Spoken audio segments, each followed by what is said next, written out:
Salam Bapak dan Ibu guru hebat. Saya Marisa Milo SPD, calon guru penggerak angkatan 9 dari Kabupaten Nagekio. Berikut rancangan tindakan aksi nyata modul 1.4. Judul modul penerapan budaya positif di sekolah. Latar belakang, penerapan budaya positif di sekolah merupakan salah satu upaya peningkatan kualitas pendidikan. Penerapan budaya positif tidak bisa dilakukan tanpa dukungan dari semua elemen yang ada di sekolah. Dengan penerapan budaya positif, diharapkan dapat mewujudkan visi sekolah dan membentuk karakter murid dalam mengimplementasikan nilai-nilai profil pelajar Pancasila. Tujuan dari sosialisasi budaya positif yang pertama, menumbuhkan budaya positif dan keyakinan kelas. 2. Mengembangkan nilai-nilai profil pelajar Pancasila pada diri murid dalam kegiatan pembelajaran. Ketiga, melakukan kegiatan pembiasaan murid untuk mengimplementasikan nilai-nilai profil pelajar Pancasila. Tolak ukur. 1. Murid mampu membuat kesepakatan kelas dan melaksanakan kesepakatan kelas serta nilai-nilai kebajikannya. 2. Murid terlibat aktif dalam kegiatan sekolah secara sadar dan mandiri sehingga tercipta pembelajaran yang berpihak pada murid. 5 masa tindakan yang dilakukan. 1. Sosialisasi kepada warga sekolah terkait disiplin positif, keyakinan kelas, dan penerapan segitiga restitusi sebagai dampak pelanggaran keyakinan kelas. 2. Memaparkan pentingnya keyakinan kelas atau sekolah. 3. Memfasilitasi murid membuat keyakinan kelas. Dukungan yang dibutuhkan. 1. Fasilitator serta pengajar praktik. 2. Rekan sejawat. 3. Murid. 4. Orang tua.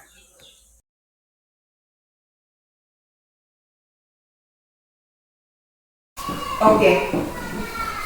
Sekarang kita coba lihat ke depan ke layar ini.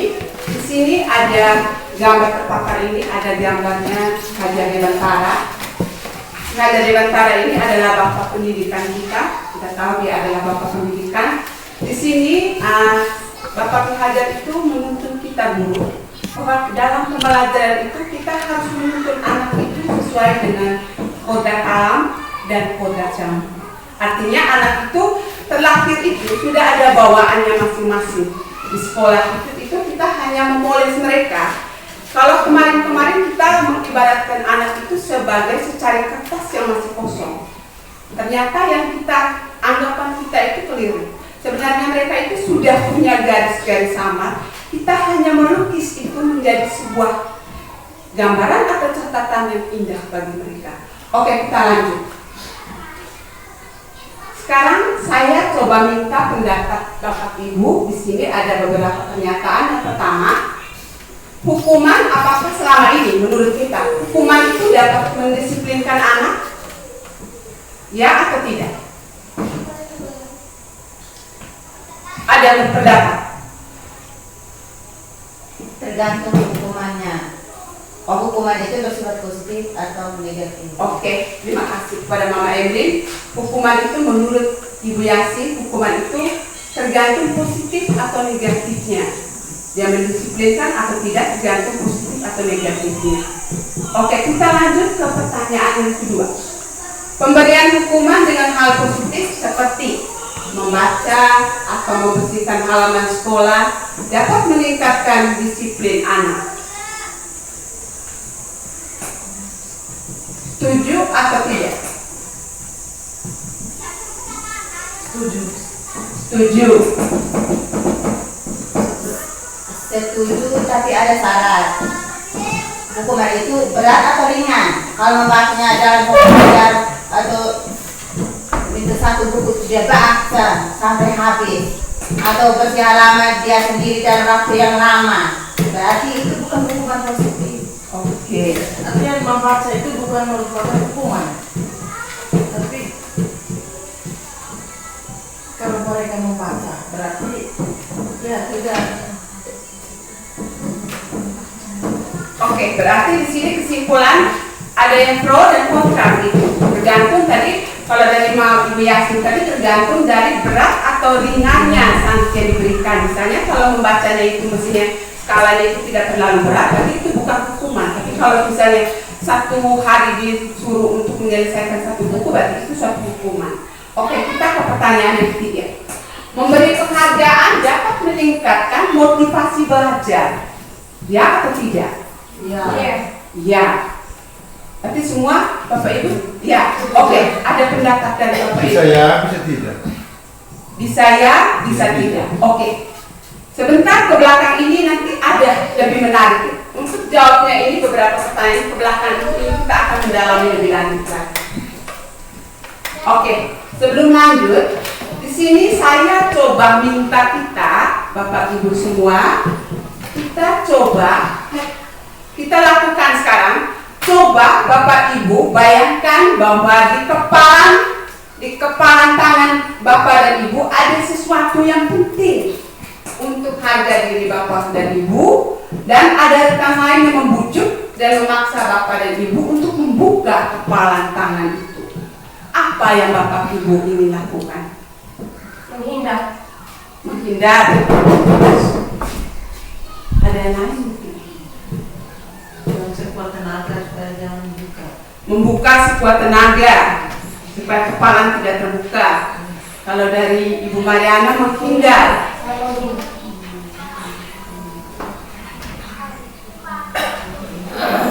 Harga diri dalam bentuk.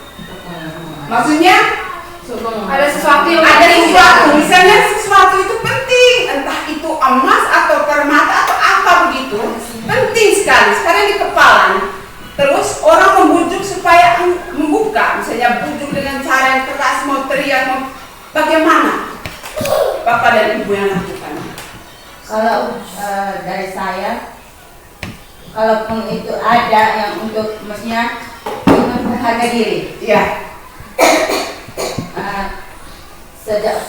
sejauh pandangan saya bahwa harga diri itu bukan hanya yang soal emas atau apa. Paling tidak seperti kita punya ilmu yang lebih. Kalau diminta pasti kita memberi. Tidak mungkin kita menuntut terus sampai selamanya. Ini mungkin dari saya. oke.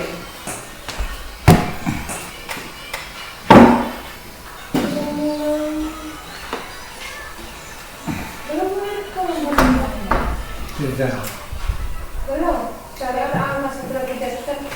Oke, kita lanjut. Oke, kita lanjut. Di sini ada seorang ahli yang namanya Stefan R. Covey.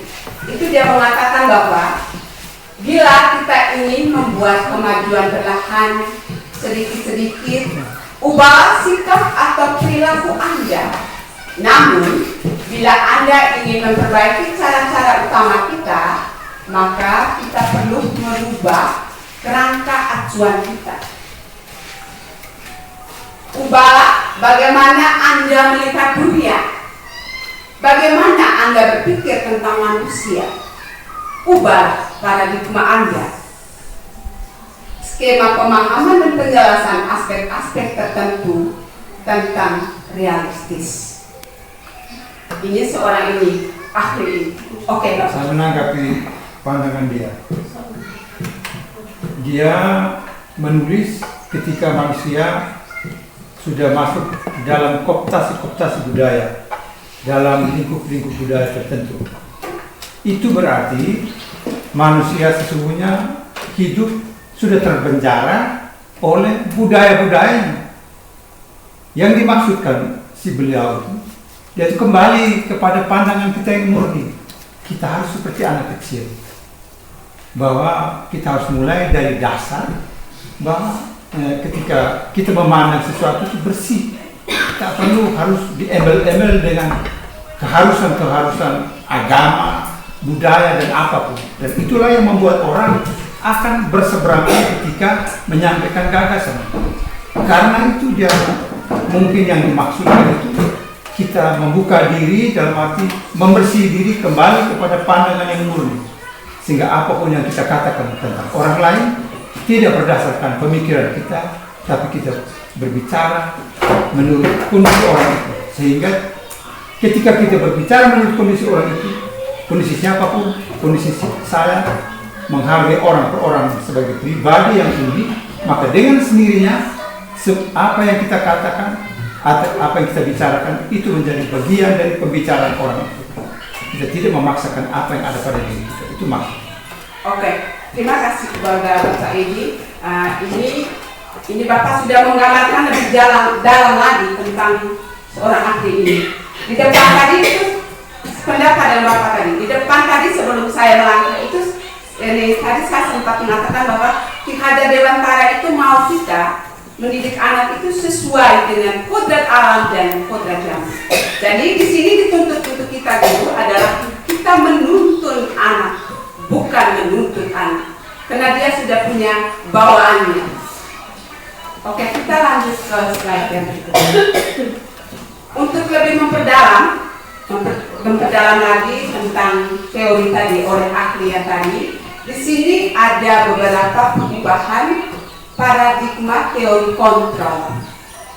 Ada ilusi kontrol. Yang pertama, ilusi guru mengontrol murid. Pada dasarnya, kita tidak dapat memaksa murid untuk berbuat sesuatu jika murid tersebut memilih untuk tidak melakukannya.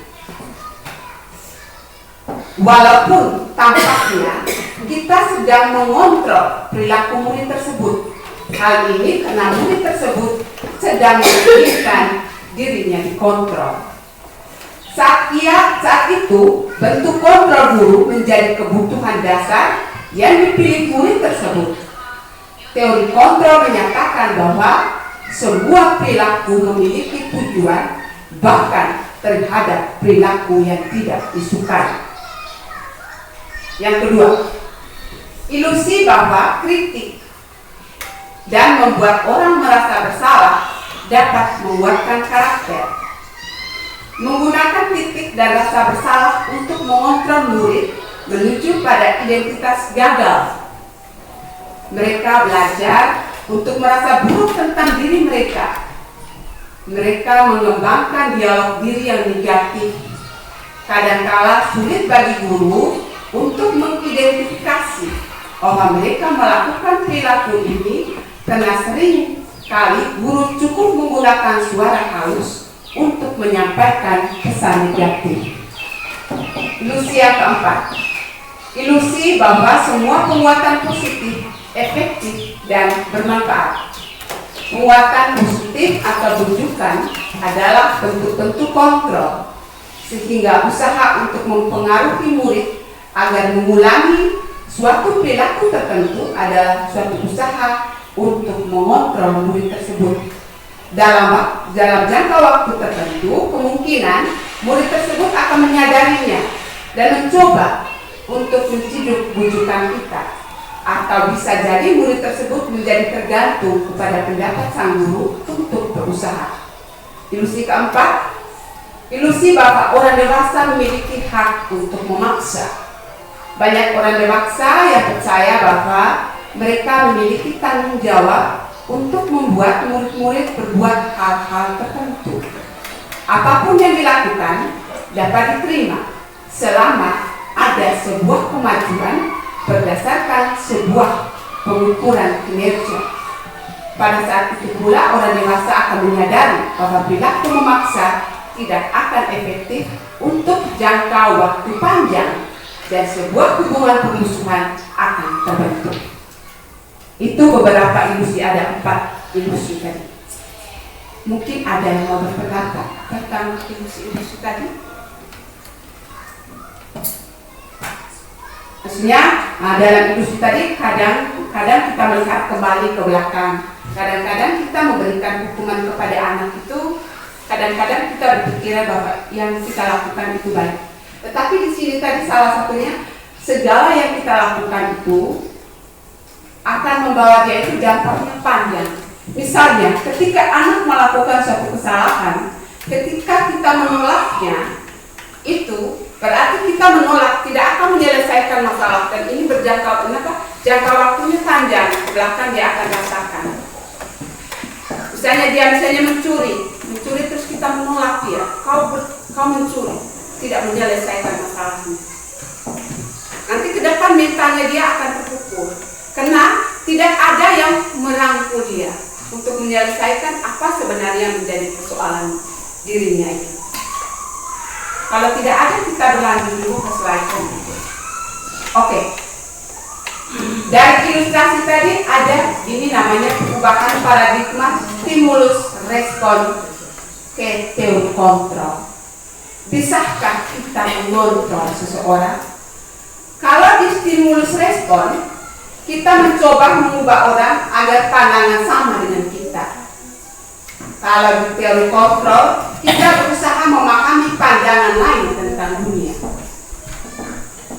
Yang berikut, perilaku buruk dilihat sebagai suatu kesalahan. Kalau teori kontrol, semua perilaku memiliki tujuan. 3. Orang lain bisa mengontrol saya. Hanya Anda yang bisa mengontrol diri Anda.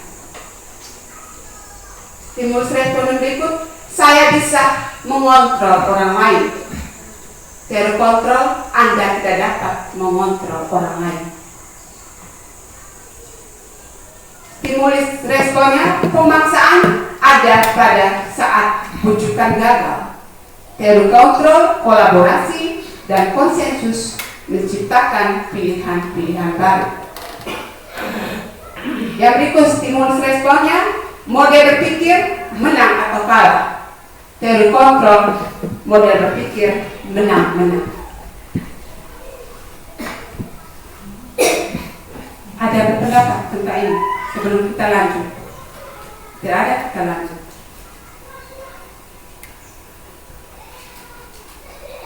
Oke. Untuk yang kembali ke belakang tadi, yang ini, nanti kita ke depan ini akan mendalami lebih lanjut tentang yang namanya budaya positif. Apa itu budaya positif? Budaya positif itu nilai-nilai, kebiasaan-kebiasaan di sekolah yang berpihak pada murid dapat berkembang menjadi pribadi yang penuh hormat dan bertanggung jawab. Jadi dia, maksudnya anak itu dia nanti yang bertanggung jawab dengan dirinya sendiri. Tadi kita kembali lagi ke depan tadi, Ki Hajar Dewantara sudah mencetuskan bahwa sebagai seorang guru itu kita menuntun, bukan menuntut. Oke. Untuk budaya positif di sekolah itu sekarang kita sudah menerapkan kurikulum merdeka. Segala yang kita lakukan dalam budaya positif itu, arah yang kita capai itu kepada namanya profil pelajar Pancasila. Dalam profil pelajar Pancasila itu tidak tahu ada apa profil itu. Beriman dan bertakwa. Beriman dan bertakwa. Kebinekaan global. Pendidikan global, mandiri, gotong royong, dan kreatif. Ini inti yang kita capai dalam kurikulum merdeka pendidikan itu, kita capai itu ada 6. Budaya positif, ketika kita lakukan budaya positif, inti yang terakhir kita akan mencapai namanya profil pelajar Pancasila. Oke, untuk lebih dalam lagi tentang budaya positif, di sini kita akan memperdalam lagi. Ada beberapa sebentar kita mungkin akan memperdalam adanya namanya kebutuhan manusia, ada namanya teori kontrol, segitiga restitusi, ada motivasi. Sekarang kita ke disiplin positif dan motivasi. Disiplin positif dan motivasi. Dalam budaya kita, makna kata disiplin dimaknai menjadi sesuatu yang dilakukan seseorang kepada orang lain untuk mendapatkan kepatuhan kita cenderung menghubungkan kata disiplin dengan ketidaknyamanan. Mungkin kita membuat murid, maksudnya tujuan kita mendisiplinkan, tapi murid merasa tidak nyaman. Ki Hajar Dewantara menyatakan bahwa untuk mencapai kemerdekaan atau dalam konteks pendidikan kita saat ini, untuk menciptakan murid yang merdeka, syarat utamanya adalah harus ada disiplin yang kuat. Disiplin yang dimaksud adalah disiplin diri yang memiliki motivasi internal. Jika kita tidak memiliki motivasi internal, maka kita memerlukan pihak lain untuk mendisiplinkan kita, atau motivasi eksternal karena berasal dari luar, bukan dalam diri kita sendiri. Itu contohnya, misalnya kita sebagai guru, misalnya ada aturan kita masuknya 7.15 sudah berada di dalam kelas. Itu aturan. Tetapi misalnya apa yang kita lakukan? Misalnya di sekolah itu tidak ada kepala sekolah, tidak ada guru yang senior, hanya kita sendiri. Apa yang kita lakukan? Kita mau terlambat ataukah kita datang lebih awal? Mungkin ada yang mau berpendapat tentang ini. Kalau misalnya dia mau terlambat, apa penyebabnya? Kalau dia mau datang tepat waktu, apa dia punya motivasinya? Sebentar baru kita berlanjutnya ke anak.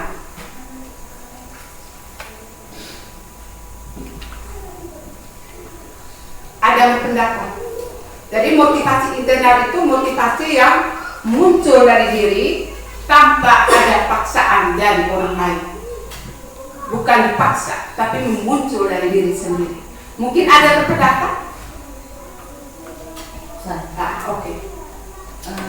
Motivasi diri misalnya, kalau seandainya kepala sekolah ataupun guru senior itu tidak ada, tetap kalau memang jam masuk paginya jam 7, ya tetap jam yang itu saya datang sekolah, bukan tunggu nanti kalau ada kepala sekolah baru saya datang lebih awal.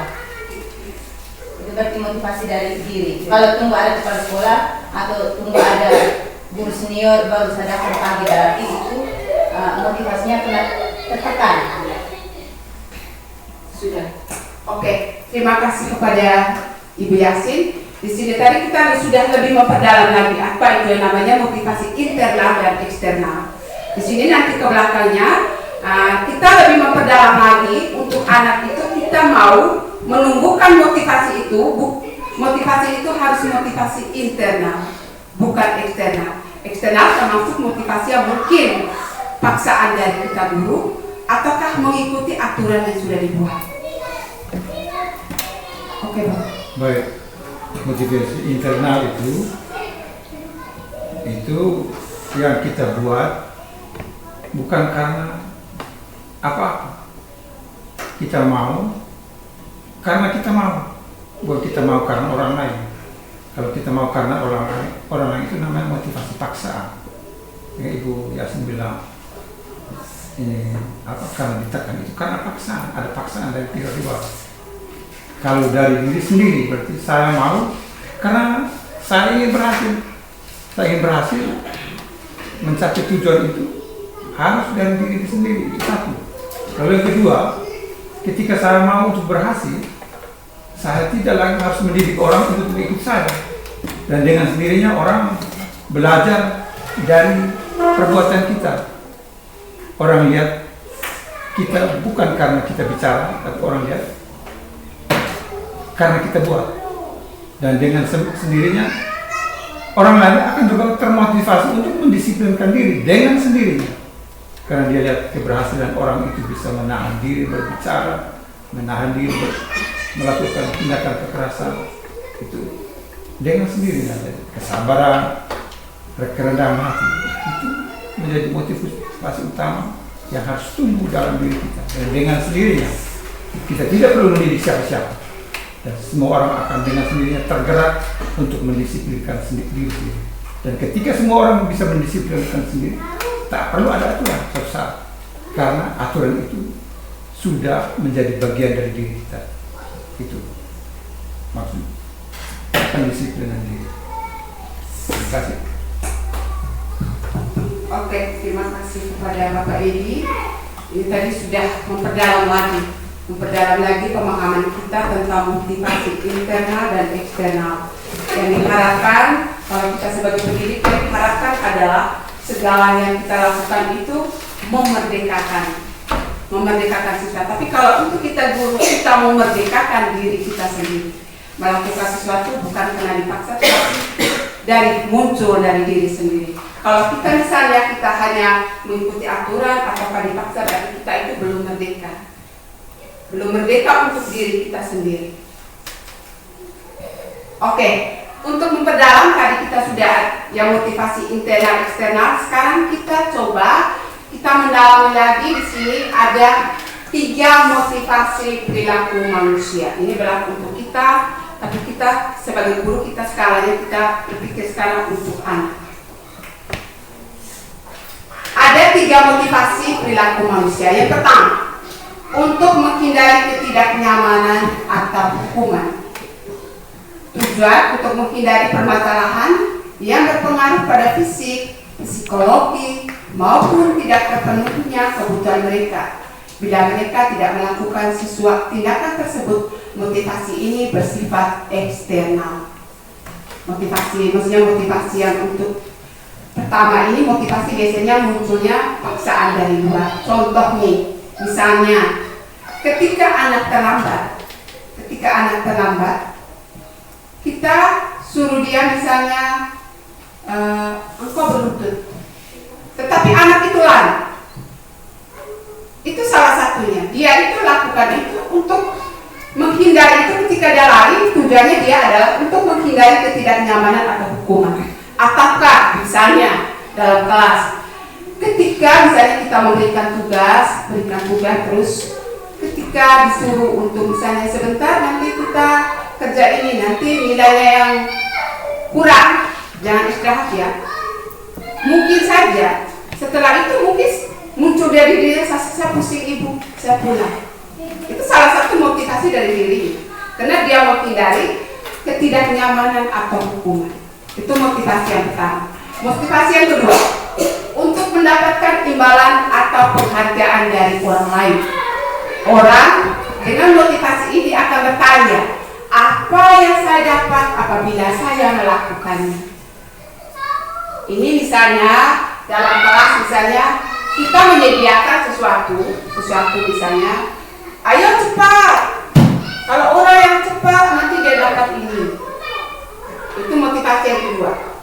Motivasi yang ketiga, untuk menjadi orang yang merdeka, yang mereka inginkan dan menghargai diri sendiri dengan nilai-nilai yang mereka percaya. Orang dengan motivasi ini akan bertanya, akan menjadi orang seperti apakah saya apabila saya melakukan. Motivasi yang akan membuat seseorang memiliki disiplin positif, karena motivasi berperilakunya bersifat internal, bukan eksternal. Dan yang diharapkan dari kita sebagai guru, kita harus menciptakan anak itu yang memiliki motivasi yang ketiga, bukan 1 atau 2. Karena kalau 1 atau 2 itu motivasinya itu kita datang, motivasinya eksternal, kita mendorong mereka melakukan sesuatu karena ada 2 faktor tadi. Tapi kalau yang ketiga itu motivasinya benar muncul dari diri, karena kesadarannya dia sendiri, supaya dia mau seperti apa ke depannya. Itu di depan yang mereka inginkan, menghargai diri sendiri dengan nilai-nilai yang mereka percaya. Itu 3 motivasi. Mungkin ada yang berpendapat tentang 3 motivasi sebelum kita lanjut.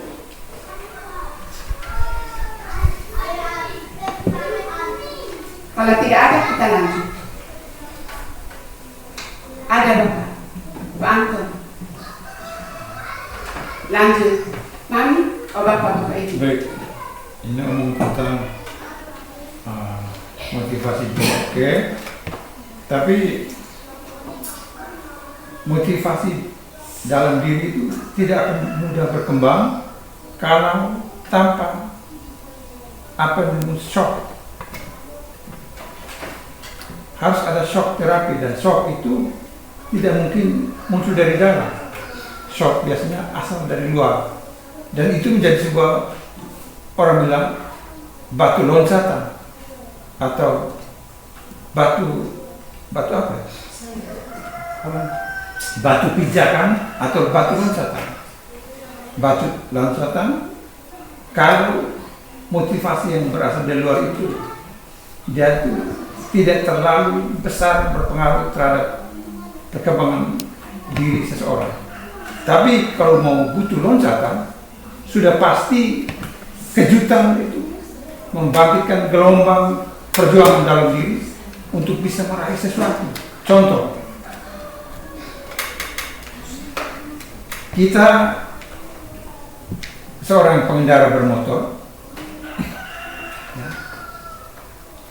seorang bisa menjadi pengendara bermotor harus mulai dari motivasi diri dalam diri. Saya mau jatuh, mau bangun, saya coba dulu. Dia tidak mungkin jadi pengendara bermotor kalau dia hanya berpangku tangan dan tidak mau berlatih. Dan untuk itu pasti harus ada jembatan penyeberang. Itu ada sarana. Sarana itu pemicu awal bagaimana kita meloncat sebagai batu pijakan. Itu motivasi di luar diri kita. Sehingga ketika kita mulai menyentuh dan mulai berlatih, sekalipun jatuh atau bangun, kita maju terus. Itu menjadi daya dorong yang, kalau daya dorong dari dalam kita itu keinginan untuk maju. Tapi untuk mencapai harus ada motivasi dari luar sebagai sentilan bagi dia, kejutan bagi dia untuk mencapai, meraih sesuatu yang ada di depan. Sehingga sekalipun tanpa diberitahukan rambu-rambu oleh orang lain, dia bisa menemukan motivasi luar yang mendorong dia untuk mencapai apa yang dia maksudkan. Itu motivasi yang berasal dari luar tadi. Sarana atau prasarana yang perlu dia capai, tapi walaupun itu kadang mencelakakan dia, dan dengan itu dia punya trik baru untuk bisa memulai dengan cara yang baru, menghindari itu. Motivasi yang berasal dari luar itu, yang motivasi luar itu sesungguhnya sebagai sebuah batu pijakan, daya dorong untuk mencapai keberhasilan. Itu dari saya. Dan dia bukan menjadi batu yang meruntuhkan semangat dari dalam motivasi yang berasal dari diri sendiri. Sehingga Ibu, ketika seorang guru memberikan hukuman, sebaiknya dijelaskan dulu bahwa saya tidak menghukum Anda sebagai pribadi. Yang saya hukum itu adalah kesalahanmu. Hanya dirimu cuma menjadi sarana untuk menjadi kejutan bahwa yang salah perlu Anda hindari. Berikan penjelasan begini, baru kita berikan hukuman. Kalau kita langsung tanpa pemahaman yang benar, siswa akan menolak, menghindar, mencari aman. Seperti Ibu tadi bilang, ketika suruh baca, dia akan berkelit, Ibu, saya begini, dan dia menghindar. Tolong ke depan saya minta kita kalau mau berikan hukuman, berikan penjelasan dulu. Apa maksud, baru kita berikan shock itu, sehingga shock itu menjadi batu pijakannya untuk maju, bukan menjadi batu yang meruntuhkan semangat dia punya motivasi bergerak mencapai tujuan. Terima kasih.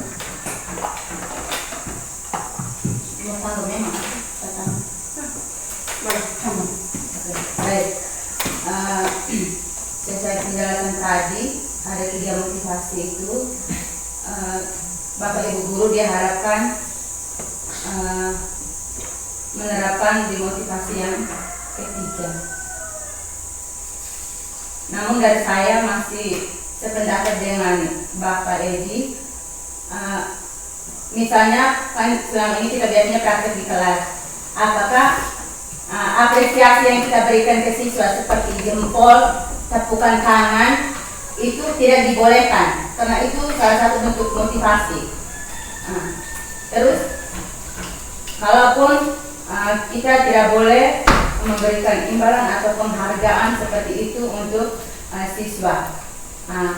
Kenapa kalau di olimpiade atau apa yang mendapat juara itu diberi penghargaan, diberi uang, itu sebagai motivasi atau apa? Ataupun siswa yang menang olimpiade sains misalnya, itu biasanya pemerintah itu memberikan berupa penghargaan dan juga berupa uang. Apakah siswa di sekolah kalau diberi penghargaan berupa atau apresiasi kepada dia berupa jempol, tepukan tangan, ataupun kalau sedikit biasanya kita berikan ballpoint, itu merupakan maksudnya dukungan dari luar itu tidak butuh untuk pengembangan pribadi anak itu. Oke, terima kasih untuk dua masukannya dari Bapak Edi dengan Bapak dari Ibu Yasin.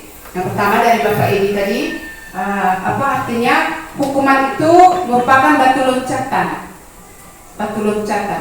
Terus yang berikut ini dari Mama Edwin, apakah penghargaan itu tidak dilakukan karena itu motivasinya datanya dari luar bukan dari dalam.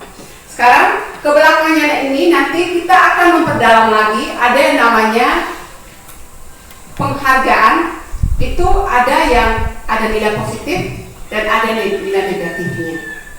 Tapi kalau dari segi ini, dari misalnya penghargaan yang macam tadi yang bilang pujian atau apa itu tadi itu dilakukan. Itu salah satu itu memang dilakukan. Tapi tadi yang ditekankan adalah maksudnya kita sebagai guru, ketika kita berperilaku itu, yang lebih ditekankan adalah kita ke arahnya lebih banyak adalah ke nomor 3. Yang di atas itu dilakukan. Tadi kan bilang, maksudnya tidak disuruh tidak melakukan, dilakukan. Tapi yang lebih besar porsi kita adalah larinya ke arahnya yang ke nomor 3. Itu jawabannya. Sudah. Kalau sudah, kita ke slide yang berikut.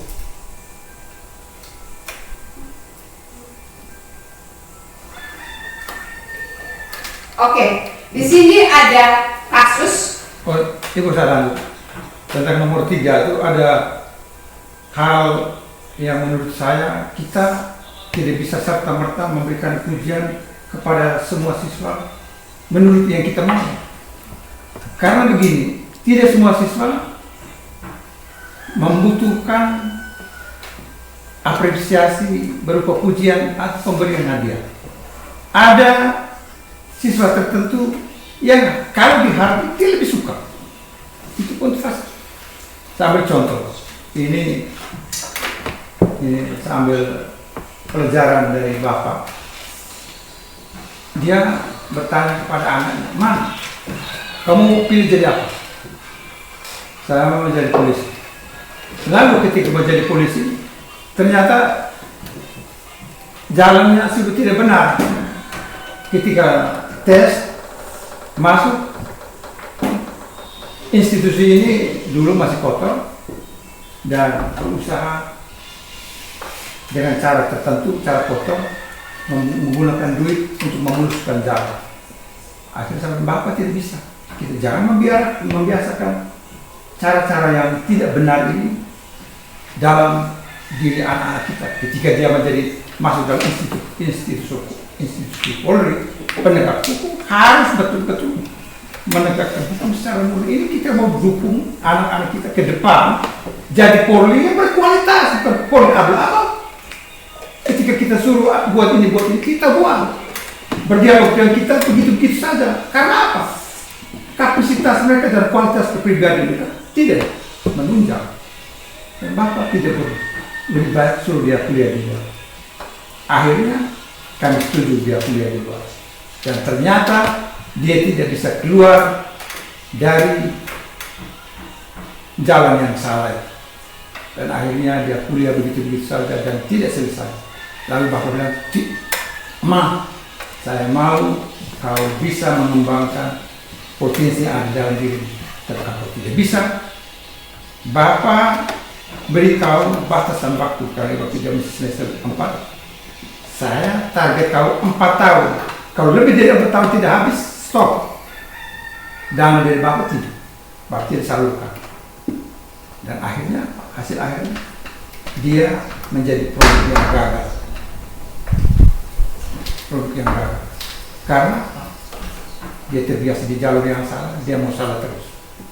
Walaupun dia didorong dengan cara agak kasar, dia mau kasih bonbon. Ini makanya kita menghargai orang. Kalau dia bonbon, ya kasih bonbon, baru kita arahkan dia. Jangan, walaupun ini benar. Ke depan, kau harus stop, berusaha menyentuh jalur yang kotor. Ternyata sampai sekarang dia tetap di jalur yang kotor. Itu satu. Lalu yang kedua, ada siswa atau orang tertentu harus ditangkap sehingga dia menjadi lebih bernas, dia lebih bercahaya. Sehingga apa kata ini? Apa kata orang bijak? Orang itu kalau dia akan menjadi sangat hebat kalau dia terus mengasah parang, dia tidak membiarkan parang bulan ke surga atau emas harus dibakar dalam kesengsaraan.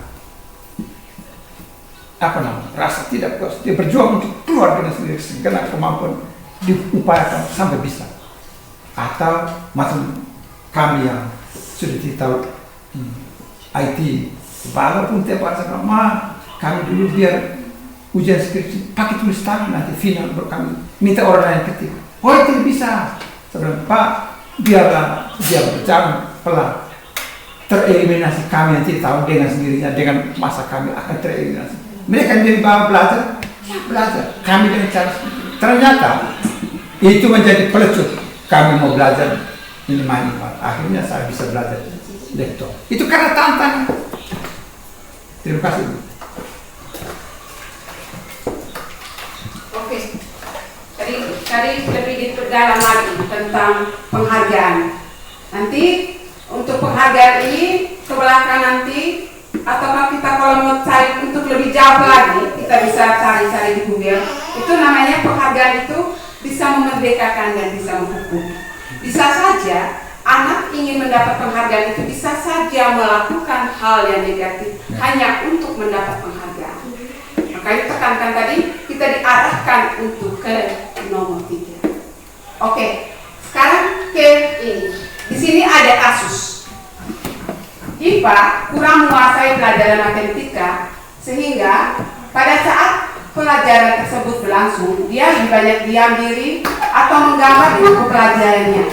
Pada saat guru matematikanya Pak Seno menanyakan pertanyaan, IPA menjadi gugup dan tidak sengaja menjatuhkan tasnya dari kursi. Serta tiba-tiba menjadi gugup dan pada saat berupaya menjawab, seluruh kelas tertawa melihat perilaku IPA yang berbicara tergagap dan terkejut tersebut. Pak Seno pada saat itu membiarkan teman-teman IPA menertawakan IPA yang tergagap dan malu luar biasa. Dan malahan meminta IPA untuk maju ke depan dan berdiri di depan kelas sambil menunjuk hidungnya karena tidak bisa menjawab pertanyaan Pak Seno. Kelas makin gaduh dan anak-anak pun tertawa melihat IPA di depan kelas memegang ujung hidungnya. Ada pertanyaan di bawah ini. Apakah Anda setuju dengan tindakan Pak Seno terhadap IPA? Mengapa? Setuju atau tidak? Tidak setuju. Kenapa? Tanyaannya, mengapa? Mami Lita. Seperti kita lihat masalah ini, tindakan Pak Seno itu karena anak-anak menertawakan temannya secara tidak jangan menertawakan temannya. Itu namanya bullying. Oke. Bullying atau hukum. Berarti jawaban Mama Elita ini sampai ke pertanyaan kedua. Menurut Anda tindakan Pak Seno terhadap Ivan sebuah hukuman atau konsekuensi, mengapa? Jawabnya tadi dia bilang hukuman. Karena Pak Seno itu dia memberikan hukuman sehingga suruh Ivan bersalah, disuruh untuk melakukan itu, malah teman-temannya menertawakan dia. Oke, kita coba lebih memperdalami, kita coba lihat ke yang berikut. Oke, silakan. Saya untuk pertanyaan nomor 1. Apakah Anda setuju dengan tindakan Pak Seno terhadap Ivan? Kalau saya terhadap tindakan Pak Seno yang awal itu saya setuju. Karena ada murid pada saat guru menjelaskan dia hanya diam diri dan menggambar. Menurut saya yang dilakukan oleh Pak Seno awalnya itu tuh benar. Pak Seno mengajak dia untuk kembali berkonsentrasi terhadap materi itu, makanya dia mengajukan pertanyaan. Konsekuensinya itu adalah Ivan karena tidak konsen, dia gugup. Ya konsekuensi dia menjawab gagap, dan itu bukan Pak Seno yang meminta teman-teman untuk menertawakan Ivan. Spontan karena aksinya dia itu yang diam dan tidak memperhatikan guru sehingga dia jadi gugup, kaget. Kan itu berarti konsekuensi yang harus diterima Ivan. Tapi menurut saya tindakan Pak Seno yang pertama itu adalah menanyakan pertanyaan kepada Ivan itu adalah yang benar. Lalu yang tidak setuju untuk tindakan Pak Seno adalah tindakan selanjutnya, di mana dia membiarkan Iva itu ditertawakan oleh teman-teman tanpa dia untuk berusaha untuk bagaimana mengatasi masalah itu. Oke. Jadi ada 2. Tapi lebih memperdalam, kita ke slide yang berikut. Dalam kasus tadi ada namanya hukuman. Nanti di sini kita akan mendalami yang namanya hukuman, sanksi, dan restitusi. Dalam menjalankan peraturan ataupun keyakinan kelas, bila mana ada sesuatu pelanggaran, tentunya sesuatu harus terjadi. Untuk itu kita perlu meninjau ulang penerapan penegakan peraturan atau keyakinan kilas kita selama ini. Penerapan terhadap suatu pelanggaran bisa dalam bentuk hukuman atau sanksi atau berupa restitusi. Bentuk sanksi untuk lingkungan pendidikan disesuaikan dengan konsekuensi. Pemahaman konsekuensi adalah bahwa dalam setiap tindakan atau perbuatan pasti akan berkonsekuensi, baik atau kurang baik. Hukuman bersifat tidak terencana atau tiba-tiba. Anak atau murid tidak tahu apa yang akan terjadi dan tidak dilibatkan. Hukuman bersifat satu arah dari pihak guru yang memberikan, dan murid hanya menerima sesuatu hukuman tanpa suatu diskusi atau pengarahan dari pihak guru, baik sebelum atau sesudah, serta merta dilakukan. Yang berikut, restitusi.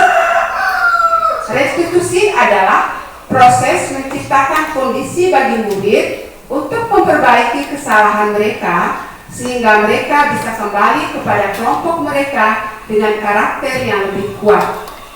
Restitusi juga merupakan proses kolaboratif yang mengajarkan murid untuk mencari solusi untuk masalah mereka dan membantu mereka tentang berpikir orang seperti apa yang mereka inginkan dan bagaimana mereka harus memperlakukan orang lain. Ini ada pemikiran dari ahli itu namanya Jackson Wilson tentang restitusi. Di belakang tadi kita sudah paham apa namanya hukuman, konsekuensi, restitusi. Kira-kira bila seseorang guru atau orang tua melakukan tindakan dinyatakan di bawah, apakah tindakan tersebut berupa sebuah hukuman atau konsekuensi? Di sini ada beberapa pernyataan. Nanti kita coba spontan menjawab. Tindakan itu hukuman, konsekuensi, atau restitusi. Ini mencatat 100 kali di dalam buku, saya tidak akan terlambat lagi ketika terlambat di sekolah. Sanksi, konsekuensi, atau hukuman? Sanksi. Hukuman. Yang lain? Konsekuensi. Konsekuensi. Oke, kita berlanjut ke berikut. Sabar. Saya tidak akan terlambat lagi. Ini pernyataan ini kalau kita apa? Kalau kita gunakan sebagai hal yang positif, sebaiknya kita buat pernyataan positif. Karena saya tidak akan terlambat lagi, lebih baik saya akan selalu cepat datang. Karena kata tidak, ada satu hal khusus yang secara tidak sengaja kita membenamkan hal negatif dalam diri, secara psikologis, psikis. Karena itu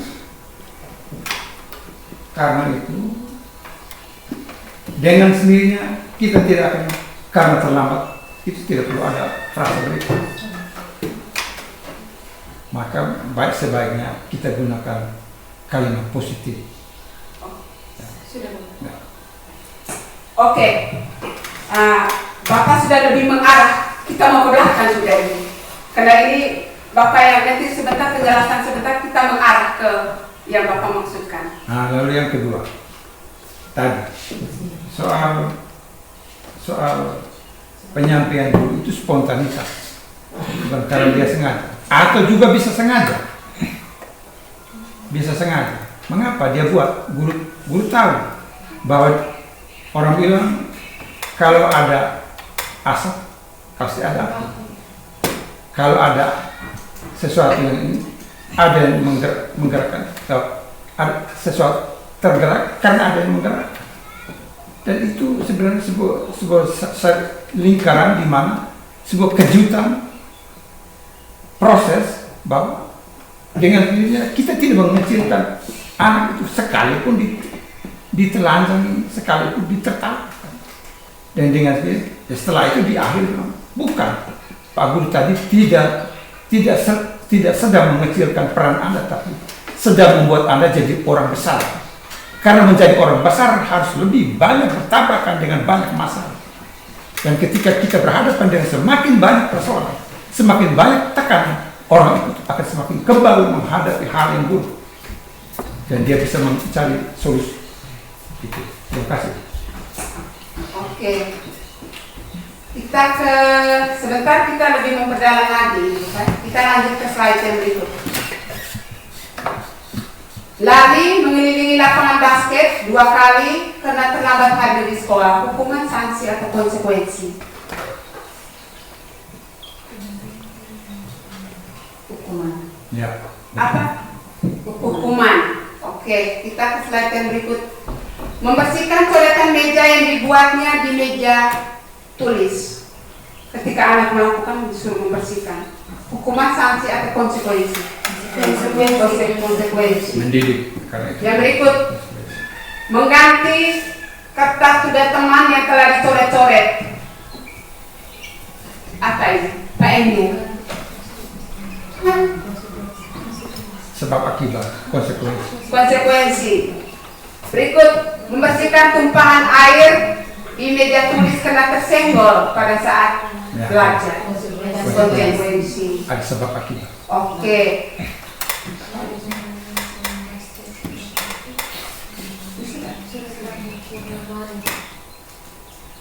Oke, tadi ada beberapa pertanyaan, tadi kita sudah menyatakan bahwa itu sebagai hukuman, konsekuensi. Sekarang di sini kita lebih memperdalam lagi yang namanya hukuman, konsekuensi, dan restitusi. Dalam 3 bentuk tadi, kalau hukuman itu kita lihat di tabel itu identitasnya kita membawa mereka ke identitas gagal. Sedangkan konsekuensi dan restitusi itu kita membawa anak itu ke identitas sukses. Sekarang kita ke hukuman. Sesuatu yang menyakitkan harus terjadi pada hukuman. Konsekuensi sesuatu harus terjadi. Restitusi sesuatu merupakan pilihan. Hukuman tidak nyaman untuk murid, anak untuk jangka waktu panjang. Konsekuensi tidak nyaman untuk anak atau murid dalam waktu jangka pendek. Restitusi menguatkan murid atau anak dalam waktu jangka panjang. Hukuman, korban mendapatkan keadilan. Kalau konsekuensi, korban bisa diabaikan. Restitusi korban mendapat ganti. Hukuman, murid atau anak akan tersakiti. Konsekuensi, murid atau anak dibuat tidak nyaman. Restitusi, murid atau anak mendapat penguatan. Berikut, hukuman, penguatan positif, agresif meningkat. Konsekuensi penguatan hanya bertahan dalam jangka waktu pendek. Restitusi, masalah terpecahkan. Hukuman, sistem tidak akan berjalan bila murid tidak takut. Konsekuensi, memerlukan monitoring dan supervisi terus-menerus dari guru. Restitusi, murid belajar bertanggung jawab untuk perilakunya. Hukuman, peraturannya adalah kamu harus. Kalau konsekuensi, apa peraturannya? Mampukah kamu melakukannya? Terima kasih. Kalau restitusi, apa yang kamu yakini? Apa yang bisa kamu lakukan untuk memperbaiki masalah ini? Hukuman, murid atau anak membenci peraturan. Konsekuensi, murid atau anak menghormati peraturan. Restitusi, murid atau anak menghormati dirinya dan orang lain. Kalau yang negatifnya, kalau untuk di hukuman, awas kalau dilakukan lagi, nanti awas kamu. Kalau konsekuensi netral, lakukan apa yang saya katakan. Restitusi positif, apakah hal ini yang sesungguhnya ingin kamu lakukan? Kalau hukuman modelnya paksaan, kalau konsekuensi stimulus respons. Kalau restitusi teori kontrol. Yang berikut, kalau hukuman konsep diri buruk, konsekuensi konsep diri baik, restitusi konsep diri kuat. Itu perbedaan dari hukuman, konsekuensi, dan restitusi. Dan yang sebentar nanti kita diarahkan kita menuju ke yang terakhir yang namanya restitusi. Oke, untuk sampai kepada yang namanya tadi ada yang namanya keyakinan kelas. Untuk keyakinan kelas ini di kelas itu kita sudah buat yang namanya peraturan kelas. Tapi ada perbedaan sebenarnya antara peraturan kelas dan keyakinan kelas. Kalau keyakinan kelas, setiap tindakan atau perilaku yang kita lakukan di dalam kelas dapat menentukan tercapainya sebuah lingkungan positif. Perilaku warga kelas tersebut menjadi sebuah kebiasaan yang akhirnya membentuk sebuah budaya positif. Untuk terbentuknya budaya positif, pertama-tama perlu diciptakan atau disepakati keyakinan-keyakinan atau prinsip-prinsip dasar bersama di antara para warga kelas. Terus, dalam pembentukan keyakinan kelas itu harus tercantum nilai-nilai kebajikan yang dalam profil pelajar Pancasila seperti di depan. Contohnya kejujuran, tanggung jawab, disiplin, saling menghargai, kesabaran, mandiri, kesehatan, dan lain-lain. Tercantumkan nilai-nilai kebajikan. Oke, kita lanjut.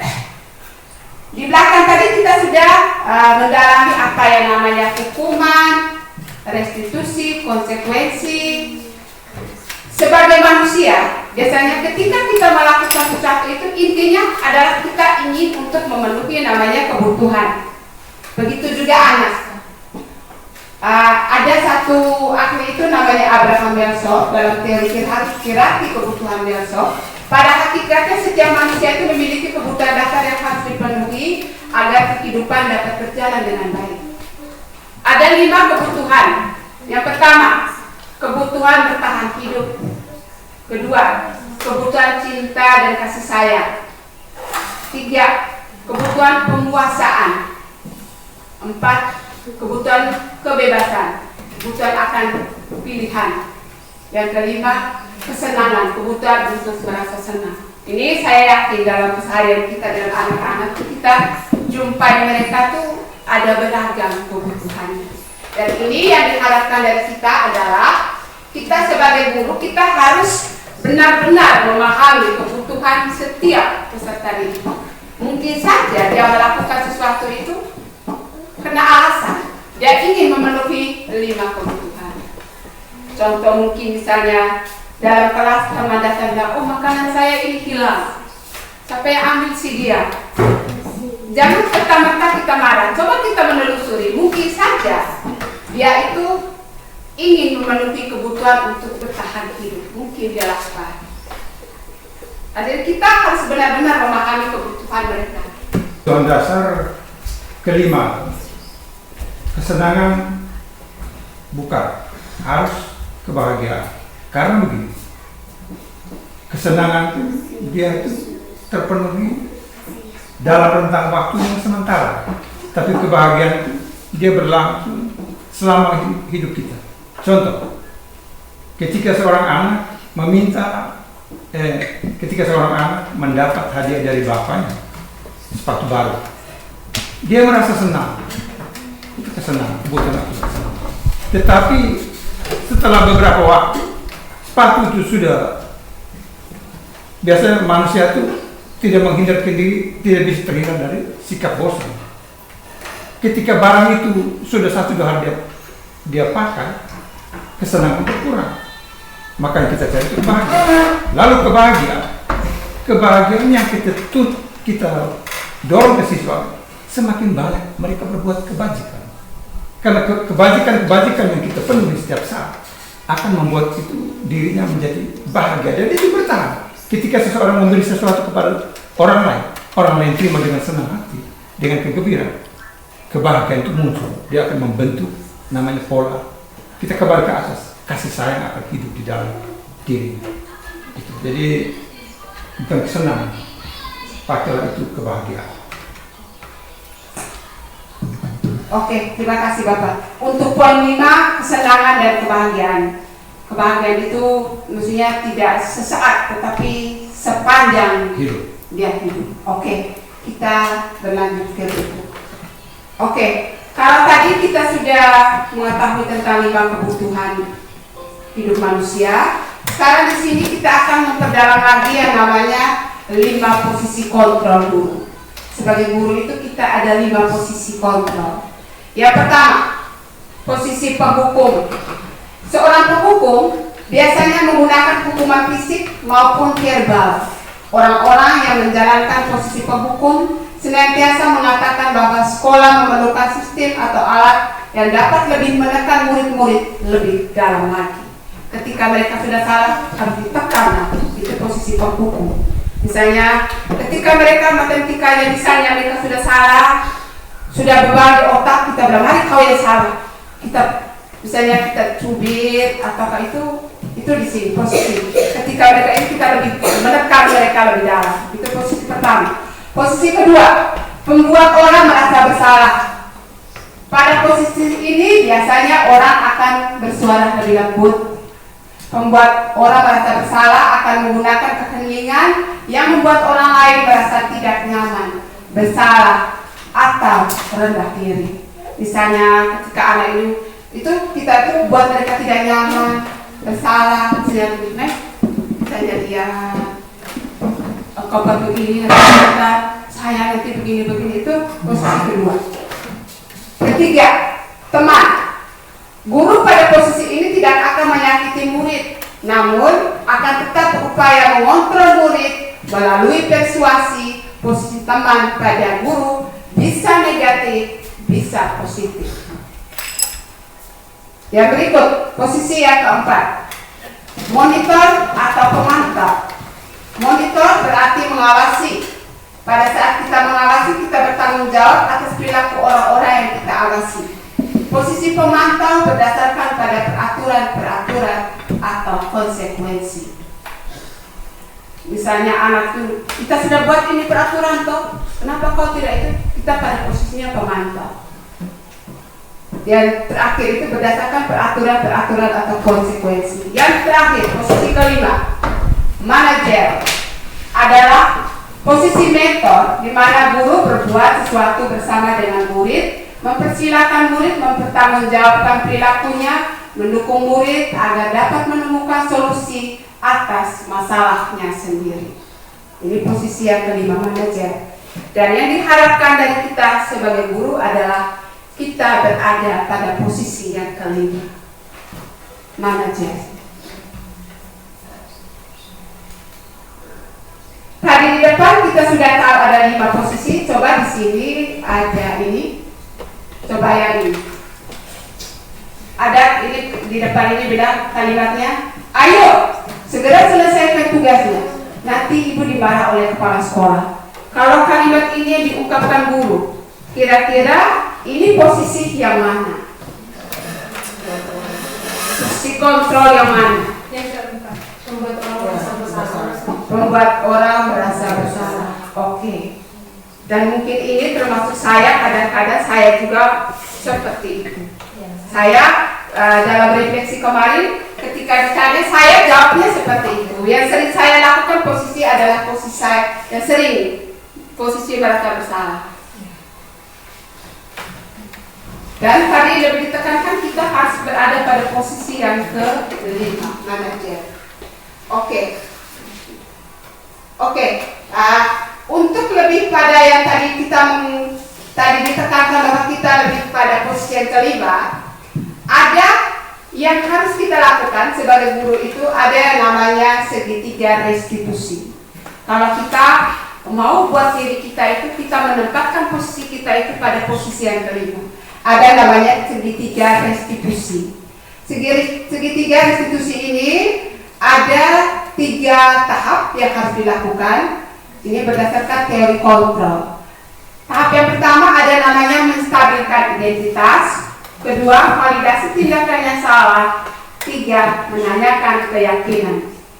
Teori kontrol, kalau di langkah yang pertama, kita semua akan melakukan hal yang terbaik yang bisa kita lakukan. Misalnya ketika anak sudah salah, kita panggil dia, stabilkan identitas dia, tanyakan apa yang dia lakukan. Itu posisi yang langkah yang pertama. Setelah itu kita ke tahap yang kedua, validasi tindakan salah. Kita menanyakan alasannya melakukan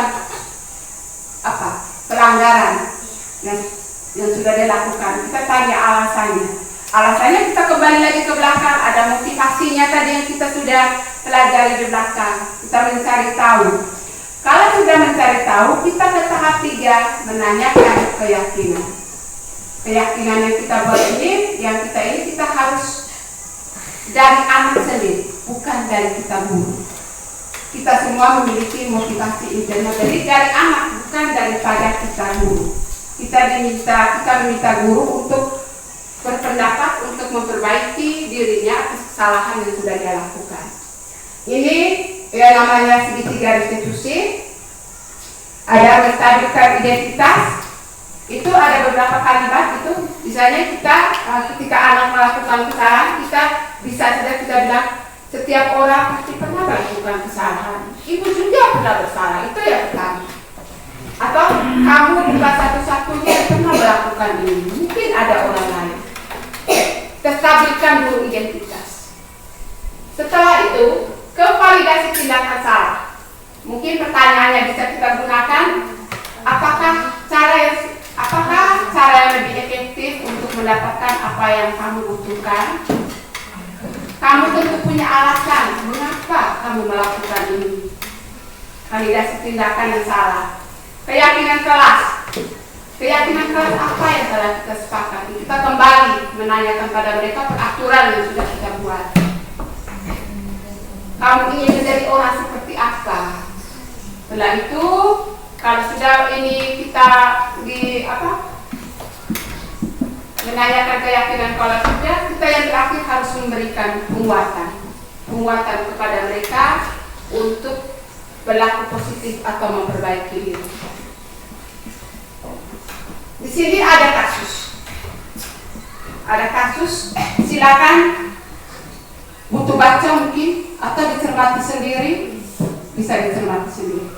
Coba kalau sudah cermati, di sini ada pertanyaan. Yang pertama, dari 5 posisi kontrol, posisi manakah yang dipraktikkan oleh guru dari teks tadi? Posisi kemana? Keberapa? Posisi sebagai apa tadi? Manajer. Bisa dijelaskan dilihat dari apa saja posisinya manajer tadi? 3 tahap yang dia lakukan. Ya, segitiga restitusi. Ya. Oh, berarti posisi yang dijalankan dia tadi posisinya sebagai manajer karena dia menjalankan posisi segitiga restitusi dari kelima-limanya tadi dia melewati semua. Oke. Yang berikut, kebutuhan apa yang berusaha dipenuhi oleh Mario dan Adi?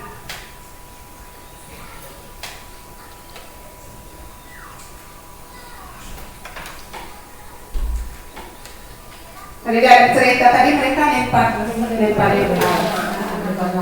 Itu kebutuhan apa tadi? Kesenangan. Oke. Sekarang kita ke yang ketiga. Apa yang dikatakan guru dalam tahap menstabilkan identitas, validasi tindakan yang salah, dan menyanyikan keyakinan? Kalau validasi tindakan yang salah yang mana? Coba ini saya. Kalian tahu kalian berada dalam masalah sekarang. Oke, betul. Itu di validasi tindakan yang salah. Terus yang berikut, validasi tadi, menstabilkan identitas, validasi tindakan, menanyakan keyakinan. Saya kembali ke ini. Kalau di bawah itu, Untuk mencari siapa yang ya, validasi tindakan. Itu dia bilang, Bapak di sini bukan untuk mencari siapa yang salah. Bapak di sini untuk mencari penyelesaian sama-sama. Berpikir bersama-sama tentang apa yang bisa kita lakukan untuk memperbaiki situasi. Itu validasi. Yang terakhirnya, keyakinan yang mana? keyakinan kelas. Nah, sekarang mari kita selalu pindahkan keyakinan kelas kita. Dan yang terakhir dia bilang, pada saat itu menanyakan apa yang mereka ingin lakukan untuk memperbaiki. Berarti kita sudah paham. Untuk ini yang diharapkan daripada kita guru adalah ketika kita menemukan suatu masalah, kita coba menerapkan yang namanya segitiga restitusi. Dan ini saya setelah mendapat belajar mendalami modul tentang budaya positif itu, saya sudah coba untuk menerapkan dan bagi saya dan hasilnya itu luar biasa bagi anak maupun bagi siswa. Karena dampaknya adalah ketika misalnya anak dalam masalah, kita maksudnya kita menekan mereka melakukan sesuatu, misalnya kita memberikan hukuman, ketika mereka tidak melakukan, mereka tertekan, kita tertekan. Karena kan kita menuntut mereka melakukan sesuatu menurut kita.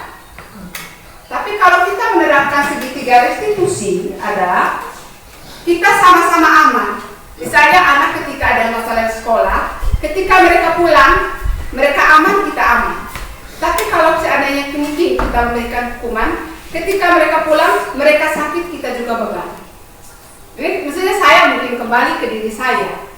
Oke, mungkin tadi sudah dijelaskan. Yang terakhir ada mungkin sedikit penguatan.